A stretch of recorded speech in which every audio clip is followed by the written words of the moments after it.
今天是乌鲁木齐大屠杀11周年纪念日。发生在2009年7月5日的乌鲁木齐七五事件，就是中国政府针对维吾尔人展开的大屠杀。当时有中国武警、特警和解放军涌进维吾尔人居住区，有很多年轻人只是站在路边就被扫射。当晚，政府用高压水柱清洗血流成河的街道。乌鲁木齐七五事件的导火线是同年6月发生在广东韶关的旭日玩具厂宿舍的斗殴事件。2009年7月5日，以大学生为主的大量维吾尔人聚集在乌鲁木齐示威抗议，想讨回公道，要政府说明整个事件。中国政府则一反常态的没有对这些讨论进行封锁。大赦国际人权观察组织和其他国际人权组织认为那是一场和平的示威活动，但是中国当局将其定义为反抗权威和叛乱，针对维吾尔人展开大屠杀。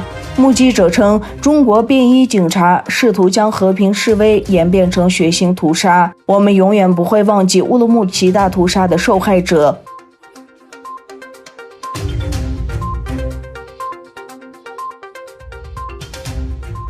土耳其伊哈哈人道主义援助基金会人类与社会研究中心编写了一份题为《东突厥散集中营大屠杀》的报告。这份长达136页的报告是由伊哈哈董事会成员穆拉提伊尔马兹撰写，内容涵盖了中国对东突厥散维吾尔人的侵犯人权行为。该报告于7月4日星期六，伊哈哈在伊斯坦布尔法蒂赫总部举行的新闻发布会上向公众发布。伊哈哈人道主义援助基金会主席布伦特·耶尔丁在报告发布前发表讲话说，报告提供了许多方面的信息和证据，以更好地解释该地区的长期局势。他呼吁穆斯林世界更加坚决反对东突厥散的侵犯人权行为，媒体对这一问题更加敏感。中国在东突厥散犯下种族灭绝罪的同时，正在加速灭绝维吾尔族所有文化和宗教遗产的进程。诺尔丁伊兹巴塞尔先生编写并由伊哈哈人道主义援助基金会人类与社会研究中心发表的另一份报告《东突厥散的报告：从历史到现在的宗教和种族压制》，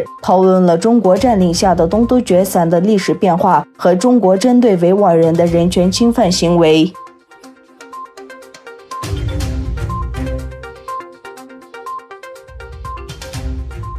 今天是乌鲁木齐大屠杀11周年纪念日。东突厥散非政府组织协会在伊斯坦布尔萨拉齐哈纳广场举行抗议示威并发表声明。同时，该组织在萨拉齐哈纳展开了为期3天的乌鲁木齐大屠杀图片展览。另一方面，维吾尔团体在美国首都华盛顿举行抗议活动，以纪念2009年7月5日发生的乌鲁木齐大屠杀11周年。他们在一份声明中表示，我们呼吁国际社会承认中国在东突厥散的暴行是种族灭绝，并采取行动制止21世纪的大屠杀。此外，维吾尔人权团体在德国慕尼黑和比利时布鲁塞尔组织了纪念活动。东突厥散共和国党在布鲁塞尔举行的示威活动中，呼吁欧洲议会像美国一样通过维吾尔法案。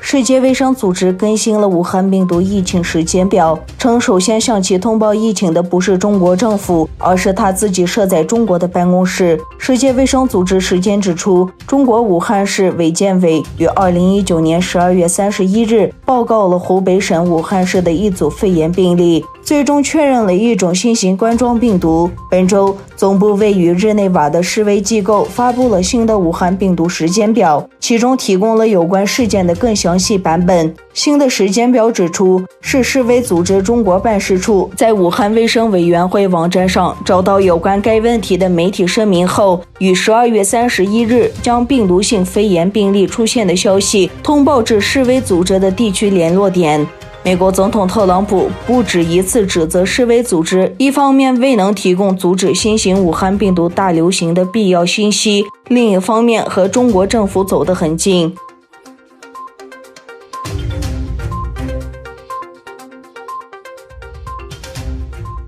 美国总统特朗普庆祝了该国独立日。他于周五在南达科他州的拉什莫尔山前表示，美国是世界上有史以来最公正、最出色的国家。在拉什莫尔山4位前总统的雕像背景下，特朗普发表演讲，台下聚集了数千民众。在拉什莫尔山前，特朗普批评了全美范围的反种族主义抗议活动。非裔美国人乔治·弗洛伊德今年5月底遭美国警察暴力执法致死后，全美掀起反对警察暴力和种族主义抗议浪潮。在特朗普看来，这是一场无情的运动，目的是抹灭我们的历史。特朗普指责道，愤怒的暴民试图推倒美国开国元勋的雕像，强大且自豪的美国民众不会允许祖国的文化被争夺。